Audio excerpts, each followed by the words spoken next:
Olá, estudantes da primeira série. Neste vídeo vamos falar sobre fontes históricas, a importância das fontes históricas para a escrita da história, a importância primordial das fontes históricas, né? O historiador e as fontes históricas estabelecem uma relação de reciprocidade.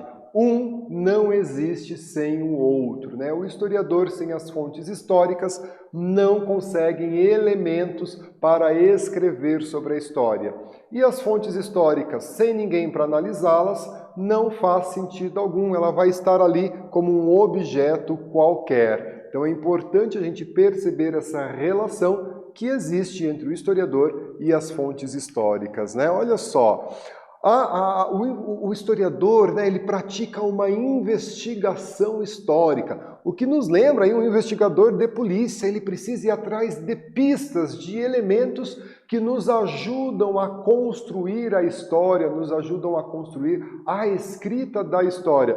Muitas vezes, aí com algumas lacunas que precisam ser preenchidas, né, que precisam de mais pesquisas, de encontrar mais fontes históricas para que possa preencher essas lacunas. Então a investigação histórica é a pesquisa do historiador sobre o passado e a escrita da história. Ele vai se debruçar nessa investigação para produzir a história, que vai estar nos livros acadêmicos, nos livros didáticos, nas publicações sobre a história. E para que ele possa escrever a sua história, escrever a história, ele precisa do que, gente? Das fontes históricas, né? Trago aqui para vocês um exemplo, que é a Pedra da Roseta, esse artefato do Egito Antigo, há mais de 2.000 anos atrás, né? Produzido há mais de 2.000 anos atrás, foi encontrado.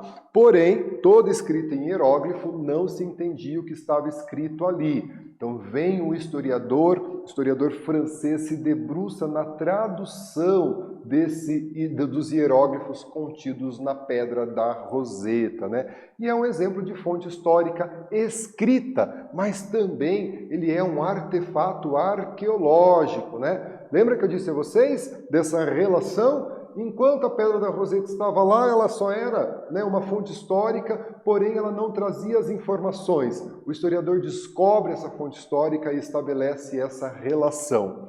Aqui, um exemplo de fonte histórica material, uma mobília do século XVII, que vai trazer aí informações sobre a vida privada, qual o material utilizado, qual a função dessa peça. Uma fonte histórica material, assim como esse arado do século XIX, utilizado nos campos de agricultura, né? Então, a partir dele eu posso pensar como o homem trabalhava, produzia, né? O que ele plantava, o que ele colhia. Então, percebam aí a importância das fontes históricas. Dei aí 2 exemplos de fonte histórica material. Nós temos também as fontes históricas imateriais, né? Os processos, as técnicas, né? Como, por exemplo, o barreado, né? Olha só, o processo de produção do barreado. O barreado que é um símbolo da identidade paranaense, prato típico do litoral paranaense.